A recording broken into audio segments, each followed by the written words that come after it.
जब देश के लिए लड़ने वालों की बात होती है, जब कुर्बानी देने की बात होती है, जब हंसते हंसते समाज के लिए अपनी जान देने की बात होती है, जब रण क्षेत्र में दुश्मनों के छक्के छुड़ाने की बात होती है, तो सबसे पहले जिसका ध्यान आता है वो है पंजाब।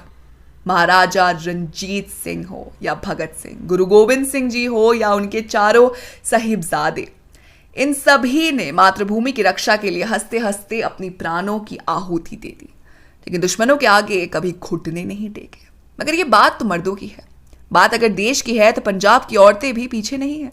पंजाब की पहली महिला फ्रीडम फाइटर, जिसने देश को अपने परिवार के ऊपर रखा, जिसने फिलीपींस की खूबसूरत जिंदगी को छोड़कर भारत को आजाद कराने के लिए कष्टपूर्ण जिंदगी चुनी, जिन्होंने अपने पति को छोड़ना आसान समझा लेकिन देशभक्ति नहीं।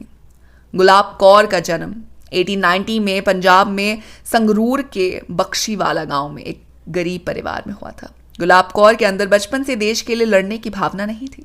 वो तो आम लड़कियों की तरह ही अपनी जिंदगी जीती थी, लेकिन उनकी जिंदगी में सब कुछ बदल गया जब गुलाब कौर की शादी हुई। गुलाब कौर की शादी मान सिंह नाम के एक व्यक्ति से हुई थी।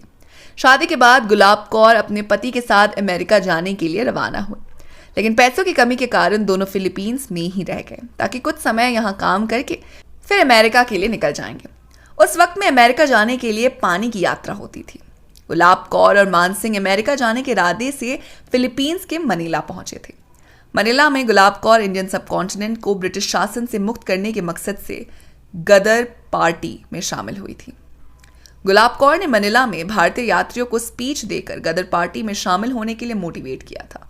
पार्टी के नेता बाबा हाफिज अब्दुल्ला, बाबा बंता सिंह और बाबा हरनाम सिंह उनके लिए प्रेरणा के एक बड़े सोर्स बने। गदर पार्टी ने अमेरिका, कनाडा, फिलीपींस, हांगकांग और सिंगापुर जैसे देशों में भारतीय प्रवासियों को स्वतंत्रता के लिए गदर आंदोलन ऑर्गेनाइज किया।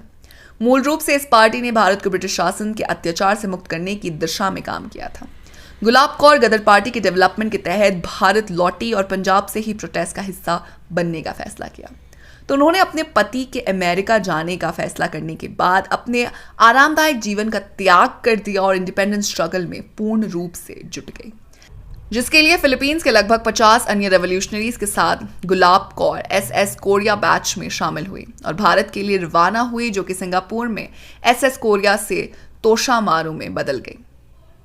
भारत पहुंचने के बाद वो कुछ अन्य क्रांतिकारियों के साथ कपूरथला, होशियारपुर और जालंधर के गांवों में देश की स्वतंत्रता के लिए, सशस्त्र क्रांति के लिए जनता को जुटाने के लिए एक्टिवेट थी। गुलाब कौर की मृत्यु ब्रिटिश भारत में और वर्तमान के पाकिस्तान में गुलाब कौर को देशद्रोही कृत्यों के लिए लाहौर में शाही किला नामक किले में गिरफ्तार किया गया और 2 साल की जेल की सजा सुनाई गई थी, जहां उन्हें लगातार 2 साल तक अंग्रेजों द्वारा प्रताड़ित किया गया। इसके बावजूद उन्होंने अपना काम जारी रखा और अंग्रेजों के अत्याचार के आगे वो नहीं झुकी। 1941 में एक बीमारी के कारण उनकी मौत हो गई। गुलाब कौर और मान सिंह की फिलीपींस में तब सिखों की बनाई गई गदर आंदोलन की बनाई गदर पार्टी संगठन पर नजर पड़ी। ये अमेरिका गए सिखों ने आज़ादी की लड़ाई के लिए बनाई थी। 1913 टू 1914 के दौरान गदर आंदोलन काफ़ी प्रचालित हुआ था और इसी के साथ पहली बार गुलाब कौर के मन में भारत की आज़ादी के लिए लड़ने का एक जज्बा जगा। गदर पार्टी ने फिलीपींस की राजधानी मनीला में सक्रिय होना शुरू कर दिया था। इस दौरान गुलाब कौर को कई जिम्मेदारी दी गई। वो एक प्रिंटिंग प्रेस को संभालती थी और उसकी आड़ में आंदोलनकारियों को हथियार मुहैया कराया करती थी।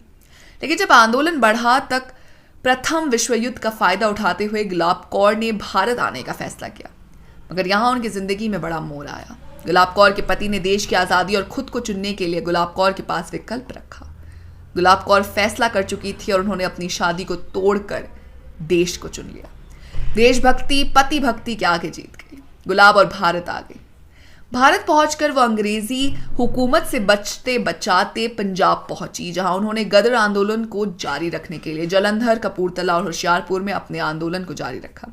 उनकी बहादुरी का अंदाजा इसी बात से लगाया जा सकता है कि वो कई बार ब्रिटिश पुलिस को उनकी आंखों के सामने चकमा देकर निकल जाया करती थी और पुलिस हाथ मलते रह जाती थी। 1929 के आसपास गुलाब कौर को अंग्रेजी हुकूमत ने गिरफ्तार कर लिया और लाहौर जेल भेज दिया गया, जहां गुलाब कौर ने अन्याय के खिलाफ आवाज उठानी शुरू कर दी, जिसके कारण अंग्रेजी हुकूमत काफी गुस्सा हो गई और उन लोगों ने गुलाब कौर को प्रताड़ित करना शुरू कर दिया।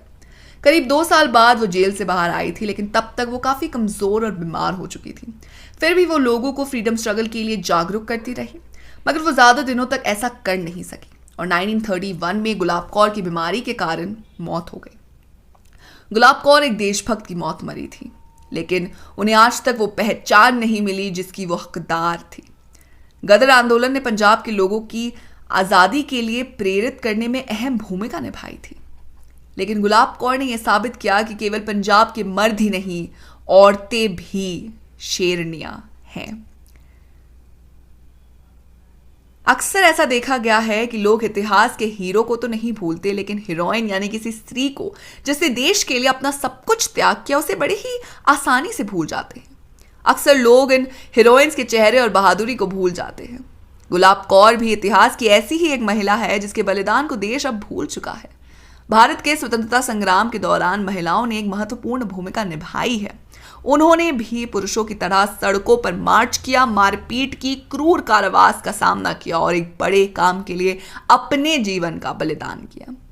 और ऐसे ही एक स्वतंत्रता सेनानी की कहानी लेकर आ रहे हैं एस एस राजामौली जी अपनी अगली फिल्म RRR 2 में, जिसमें 2 स्वतंत्रता सेनानी की दोस्ती और ब्रिटिश राज के खिलाफ उनकी लड़ाई दिखाई गई थी। आज की कहानी दोस्तों आपको कैसी लगी हमें कमेंट बॉक्स में जरूर बताइएगा।